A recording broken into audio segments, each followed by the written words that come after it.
Hi everyone! Now, in my last video I spoke, well no, I didn't speak. I did a sort of explanation of why weighted blankets are really good for you if you have ADHD, autism, and you struggle with your sleep, which is very common, and I struggle all the time. Don't know if you do, but there we are. Right, now, I didn't say what I'd be covering in my next video, which actually I'm kind of thankful about, because today I attended a group for people with autism, mostly for like people who get diagnosed later in life. I was diagnosed when I was a kid, but I was interested to see what information they had to offer. So I went, and I was very interested by everything I heard, if I'm honest. They had slideshow, and I was interested by that information, but more so by how the other people who had all been diagnosed rather recently in their adult life were explaining the impact their diagnosis had on them, or how they viewed it after they got diagnosed, what led them to being diagnosed in the first place. So I just want to make a mention that, since I am going to be going into autism and explaining a lot about that in future videos. So, as usual, before I get into it, if you like the content you want to see more, follow, leave a like, comment, questions in the comments, requests as well, and repost. And subscribe to the YouTube channel also. Right, here we go. So basically, I was surprised to hear, now as a kid, when you get diagnosed with something like autism or ADHD, the usual response is basically you don't understand what you're being told about. You don't understand the condition or the diagnosis. It's just a word.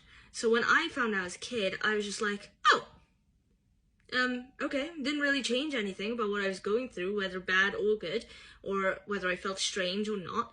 It was just a word, because I hadn't had the time yet to understand what it was. And again, I was a kid, so my priorities were things like messing around with my friends, you know, what TV show I'd be watching when I go home, that kind of thing. So, but, because of that, I never really took the time to consider how someone who gets diagnosed later in life would react. And I was very surprised today, because the people in question, when they were asked, right, so how did your diagnosis impact you? Lots of them said very negatively, in fact. To some degree, it was like clarification and validation, because beforehand, they were just convinced there was something wrong with them. They couldn't understand why they were struggling with their communication, why it was hard to make friends, why it was hard to make small talk, why it was routines, they needed a routine, or else they were going to feel like they had no control. Now, I will get into like autism, different things and effects and symptoms that come into it later, of course, but for now I'm just going to make a reference to this, because that's the thing, growing up, they had all been on the assumption that there was just something wrong with them, and that's what it was. A lot of them entering into negative states of mind like depression, or their anxiety would just get worse and worse and worse. And especially because if they didn't know they had autism, then no one else around them knew they had autism either, so no one would have an explanation for the way they were acting, for the way that they were behaving or thinking. So, and once they got the diagnosis, they didn't know how to respond. So again, the response was negative, because now it was like, oh God, I do have something wrong with me. One person in particular was convinced that whatever was wrong with her, through counselling and such, she would eventually get better, she would get cured. But then, having been diagnosed, because autism is a lifelong condition, it's not an illness, so it can't be cured, alright? It's just a difference in how your brain functions, and how you think, and how you act, alright? But it's fundamental. But because she was under the impression whatever was wrong with her would be cured, and then finding out she had autism, which was a lifelong condition that cannot be cured, that actually had a negative effect on her.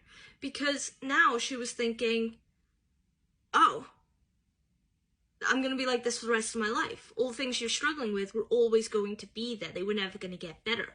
That was the first thought. And another person said they entered into like a phase of denial or depression, because they didn't know how to handle knowing they had a condition. Now, to some of you, that might sound like a bit like out there, like really, that's how you felt? Because a lot of people I've met kind of take having autism and ADHD as a plus a lot of the time. Now, that might just be because I've been lucky to come across that, but it is important to like address that, especially now with more people getting diagnosed in a later age, that you may have these negative thoughts. But here's the thing, at the end of the day, although it's known as a neurological disability, don't think of it like a disability. Just think of it like a difficulty, okay? Because here's the thing. Think of it like a difference in how you operate, how you function as a person. Because there are strengths and there are challenges. There are both. It's not one side. It's not all negative, okay? And the challenges, part of them being challenges means that there are methods of overcoming them, like there isn't anything. Like if you play a game with a really hard level, there is a way past it. And if you play, or if you're struggling to learn a piece of music and it takes ages and ages and ages, you keep going and you will find what you need to get over it. Now, that's the thing, because these methods won't erase the symptoms of autism, but they'll make it easier to manage. It'll make it easier for you to function in everyday life if you struggle.